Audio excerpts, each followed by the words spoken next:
Olá pessoal, esse vídeo então gravado exclusivamente para fazermos nossa correção da nossa prova 1, a correção comentada.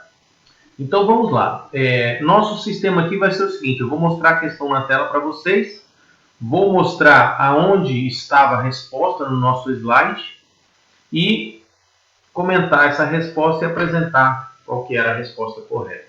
Então iniciando aqui, questão 1, só para título de entendimento, vocês viram que a prova nossa tinha 10 questões e basicamente cada questão contemplou uma aula nossa, da nossa jornada até aqui, um tema, né, trabalhado em cada aula até aqui. A primeira questão vem lá da aula 1, dos conceitos básicos. Então, gestão de pessoas baseia-se na execução das funções de, né, quais são as funções que juntas compõem o que vem a ser gestão de pessoas, né? Então vocês tinham aqui essas alternativas e aí no slide aqui da aula 1, que também estava presente na revisão, então tem aqui alguns conceitos básicos, né, de administração de recursos humanos. Então tem aqui, ó, gestão de pessoas é a execução da função de adquirir, treinar, desenvolver, utilizar, motivar e reter os colaboradores da organização. Então, adquirir, treinar, desenvolver, utilizar, motivar e reter. Então, a resposta correta é a B. Adquirir, treinar, desenvolver, utilizar, motivar e reter os colaboradores da organização. Se vocês repararem, nas outras alternativas, sempre tem alguma coisa que não tem nada a ver com recursos humanos. Veja só essa aqui, ó. Aplicação de insumos produtivos. Não tem nada a ver com recursos humanos, né? Na outra aqui, ó, acompanhamento das modificações do patrimônio, também não faz parte das funções de recursos humanos. Aqui vocês têm também algumas, por exemplo, logística, não faz parte, né, dessa área de recursos humanos. Portanto, todas as alternativas tinham algum indício que não estariam corretas. Então vamos aqui então continuar. A segunda questão discursiva, questão aberta. Qual o objetivo básico essas funções de RH perseguem? Ou seja, qual é o objetivo básico da gestão de pessoas, né? Se essas funções juntas compõem o que vem a ser gestão de pessoas, qual é o objetivo básico que essas funções de RH juntas, formando a gestão de pessoas, perseguem? Então, temos aqui a resposta, ainda na aula 1, também na nossa revisão. O objetivo básico que persegue a função de recursos humanos é alinhar as políticas de RH com a estratégia da organização. Ou seja, aonde a organização quer chegar, aonde a organização mira. Então você alinha as políticas de RH também para contribuir para a organização chegar onde ela quer. Então, as forças humanas estarão trabalhando em conjunto para chegar aonde a organização quer. E não levar o RH para um lado e a organização quer ir para o outro, né? Então, isso quer dizer direcionar a força de trabalho das pessoas para o mesmo rumo, né, dos principais objetivos que a empresa mira alcançar. Então, quem acertou esse alvo aqui, né, quem respondeu o que o objetivo básico aqui da função de recursos humanos persegue, dessa maneira está correto. Prosseguindo. Questão 3. Aí nós já vamos para a aula 2, né, a gestão de competências. Então, no âmbito de gestão por competência, uma das coisas mais importantes da gestão por competência é o mapeamento de competências. E aqui, o que quer dizer o mapeamento de competências? Em que ele consiste? Então, vocês têm aqui as alternativas, né? Então, o que é basicamente um mapeamento de competências? É buscar as competências que eu tenho na organização, as competências que eu já tenho nas pessoas, o que elas já me entregam de competências, comparo com as competências que a organização precisa, verifico a lacuna, o gap, né? a diferença entre essas competências, ou seja, o que eu tenho e o que eu preciso, qual é o espaço que eu tenho no meio ali a preencher. E tento desenvolver essas competências depois, né, para que eu preencha esse espaço vazio, essa lacuna. Então vamos ver aqui a resposta. Então o processo A organização pode mapear cada competência associada aos cargos, né, e as entregas, os indicadores e as metas. Então aqui, ó, a gestão de competência direciona a sua ação para o gerenciamento da lacuna, esse espaço vazio de competências que eventualmente já existe na organização ou na equipe. Então, procurando eliminá-lo ou minimizá-lo. Eu quero minimizar ou eliminar essa lacuna. Isso quer dizer, todas as competências que já existem na organização, eu quero aproveitar e aproximar das competências necessárias para atingir os objetivos organizacionais. Trocando em miúdos, as competências que eu já tenho e as competências que eu preciso precisam ser iguais. Se tiver uma lacuna aí, eu preciso eliminar essa lacuna. Então, sendo assim, olha aqui a resposta correta. Realizar o inventário das competências internas já disponíveis. Eu preciso buscar e fazer todo o levantamento das que eu já tenho, a fim de identificar a lacuna entre as que são necessárias para cada cargo e as já existentes. Prosseguindo então, questão 4. Questão 4 vem no conceito de competência. A gente sabe, a gente viu bastante, que o conceito de competência é definido pelo CHA, né? CHA, conhecimentos, habilidades e atitudes. Qual a alternativa aqui que mais se adequa, ou seja, a única correta que se adequa ao conceito correto de conhecimento, habilidade e atitude? O conhecimento é a formação acadêmica, é o conhecimento teórico que a pessoa acumulou ao longo da vida. A habilidade está ao prático, a vivência, o saber aplicar, né? A habilidade em aplicar esse conhecimento, utilizar esse conhecimento na prática. E a atitude, a utilizar esse conhecimento na prática, né? E a atitude, as emoções, os valores, os sentimentos que fazem a pessoa querer fazer com que ela coloque esse conhecimento em prática.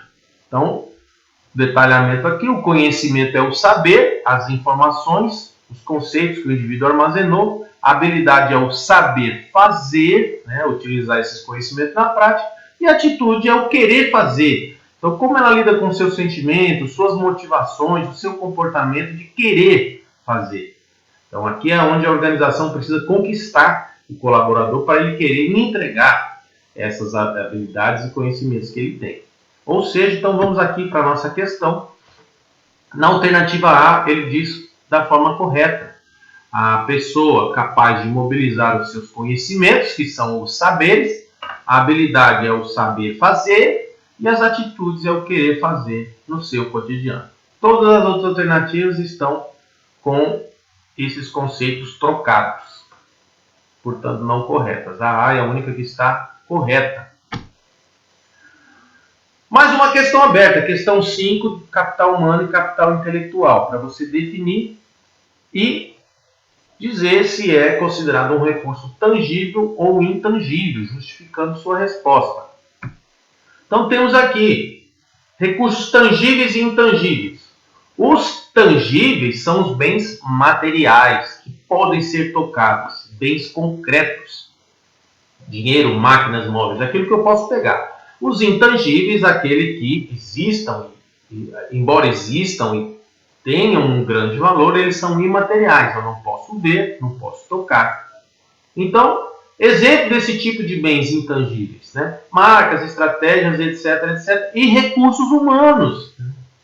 E o conhecimento gerado pela aprendizagem organizacional, ou seja, o capital humano não é um recurso que se possa tocar, não é um bem concreto, é um recurso intangível. E a definição de capital humano está aqui, né? O conjunto de capacidade, de conhecimentos, de competências, atributos de personalidades que favorecem que aquela pessoa ou aquele conjunto de pessoas realizem o seu trabalho de modo a produzir um valor econômico para a empresa. São atributos adquiridos por um trabalhador por meio da educação, da perícia, da experiência. Então, todo aquele capital humano que a organização carrega na sua equipe. Um valor intangível. Então, a resposta se baseia nisso, né? Intangível e nesse conceito de capital humano. Partindo para frente, então. Questão 6. Capital intelectual é constituído de quê? São alguns aspectos que juntos constituem o capital intelectual. Temos aqui as alternativas. Vamos verificar na nossa teoria, no nosso material, como é que ele é constituído. O capital intelectual é constituído de ativos intangíveis, que são eles o capital interno, o capital externo e o capital humano. O que eles são? O capital interno é a estrutura da organização, os conceitos, os modelos, a estrutura interna, as pessoas constituem junto o que geralmente chamamos de organização. Então, aquela estrutura interna que a organização já dispõe é o capital interno. Já o capital externo é aquilo que foi conquistado e construído fora da organização, ou seja, aquelas relações com clientes e fornecedores. E o capital humano, a gente acabou de dar o conceito aqui, né? Que é aquele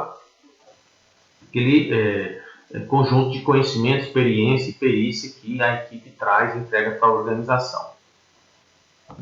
Mais um slide aqui para ratificar esse conhecimento. O capital intelectual é formado pelo tripé capital interno, que são o capital de sistemas internos e conhecimento corporativo, ou seja, a organização. O capital externo, que são os clientes e fornecedores. E o capital humano, né, que é o capital de talento da organização. Sendo assim, temos aqui a correta alternativa C.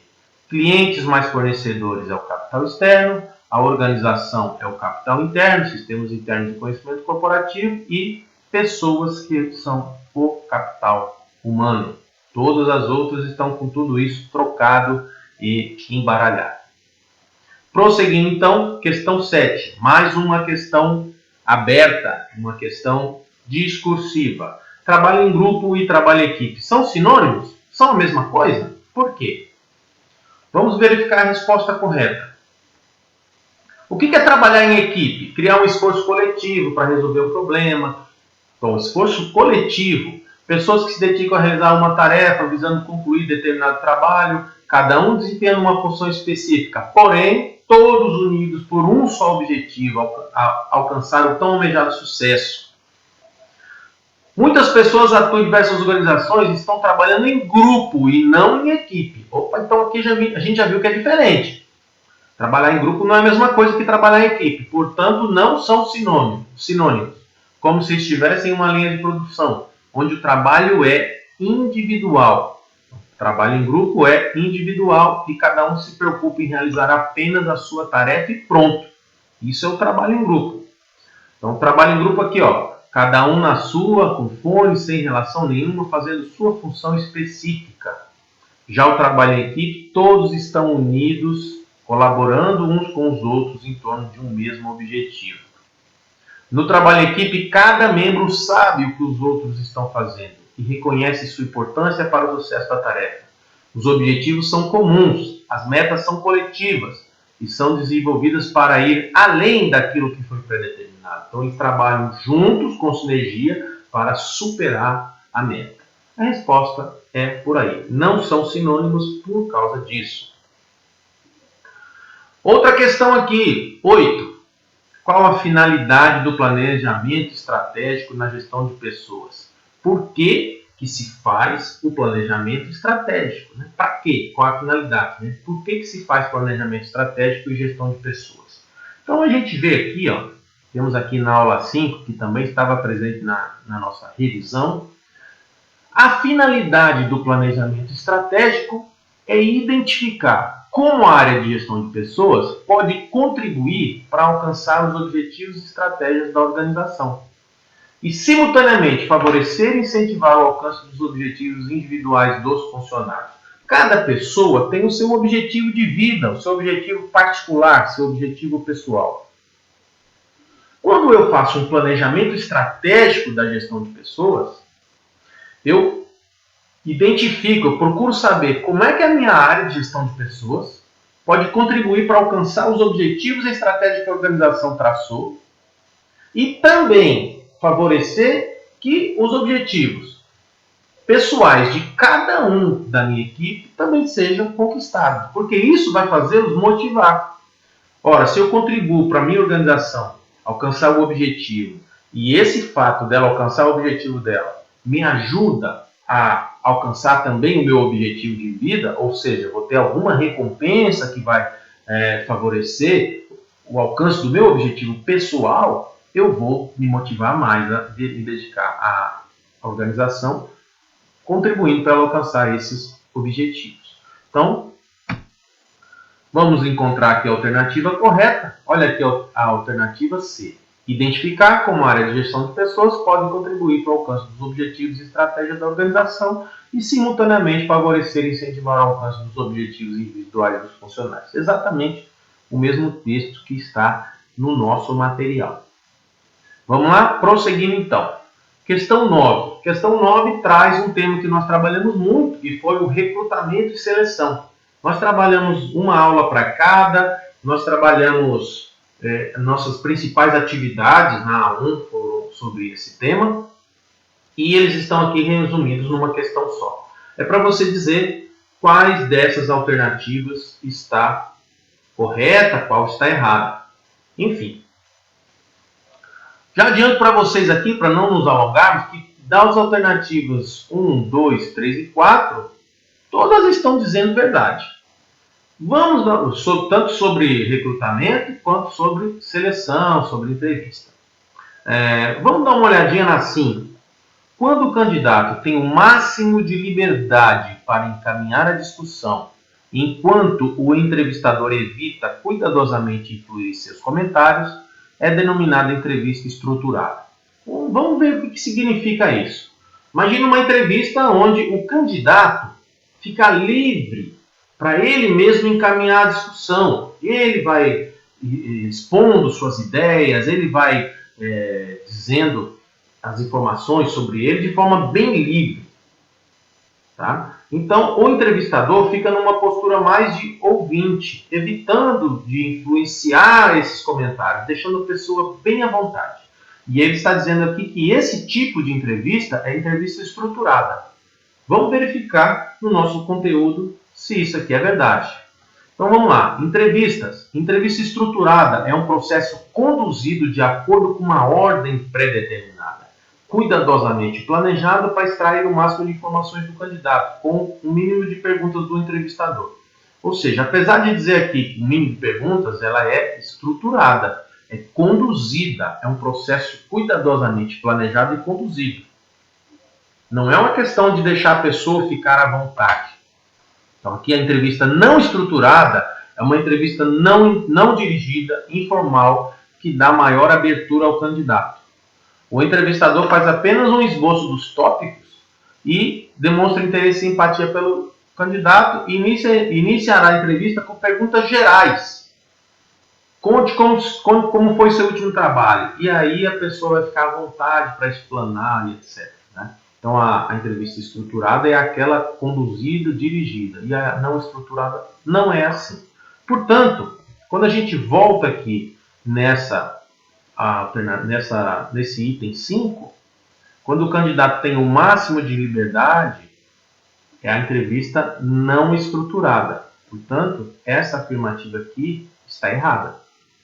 E aí, nas nossas alternativas aqui, está correto apenas o que se afirma em 1, 2, 3 e 4, ou seja, a 5 não está correta. Todas as outras 4 anteriores estão corretas. Portanto, alternativa B. Finalizamos aqui na questão 10. Questão 10, eu trouxe para vocês um texto sobre como está a área de gestão de pessoas dentro do segmento do agronegócio. O panorama atual, né? Como é que o agronegócio tem visto a questão da gestão de pessoas? Afinal, é o tema que vocês estão estudando, que logo mais vocês estarão formados, e para vocês se enxergarem um pouquinho nesse mercado de trabalho, aonde vocês vão possivelmente procurar se inserir daqui a algum tempo. Então, a questão, diante do cenário descrito acima, responda, ou seja, para você ler e entender o panorama do agronegócio, como ele lida com a gestão de pessoas, e foi uma questão dada de presente para vocês, onde era uma questão pessoal. Então, para você dizer na letra A, quais as competências, conhecimentos, habilidades e atitudes você tem hoje para oferecer ao mercado de agronegócio como colaborador. Então, o que você pode oferecer hoje para uma empresa do agronegócio? Se você fosse, por exemplo, numa entrevista e a pessoa te perguntasse o que você tem hoje a oferecer para a nossa empresa do agronegócio? É isso, você ia falar sobre você. Muita gente, a maioria, foi por esse caminho mesmo, mas algumas pessoas desperdiçaram essa oportunidade de ter uma questão pessoal e escrever aqui conhecimento, habilidade e atitude apenas, né? Então era para você dizer o que você já aprendeu. Às vezes você não tem ainda muita experiência nem conhecimento, mas você tem uma habilidade, você tem uma atitude já, você tem o querer saber como é isso, é falar de você aqui, vender o seu peixe, tá? A B já é como se você fosse o proprietário. Se você estivesse exercendo o papel de liderança máxima em uma organização, como você lidaria com a gestão de pessoas? Você viu no texto como que o agronegócio lida. E você? Como você lidaria? Tá? E aí, o que eu dei aqui, essas etapas que já estudamos até aqui, para lembrar vocês, as áreas que nós já estudamos e que você podia tecer o seu comentário, né? Como é que você lidaria a respeito da gestão de competências, de capital humano intelectual, de trabalho em equipe, de planejamento, de recrutamento e seleção? Como você faria isso sendo você o líder máximo de uma empresa do agronegócio? Também uma questão pessoal para que você redigisse aí e vendesse o seu peixe, demonstrasse os seus conhecimentos em gestão, demonstrasse os seus conhecimentos como gestor de pessoas e o seu estilo pessoal aí de lidar com essa gestão. Certo, pessoal? Então, finalizando aqui, essa foi a nossa avaliação. Espero que todos tenham entendido. Se vocês tiverem alguma dúvida ainda sobre alguma questão, pode me chamar a qualquer momento que a gente tira essa dúvida para vocês. No mais é isso. Seguimos aí nosso estudo agora com a nossa A2 e estaremos sempre à disposição. Um abraço a todos e a todas.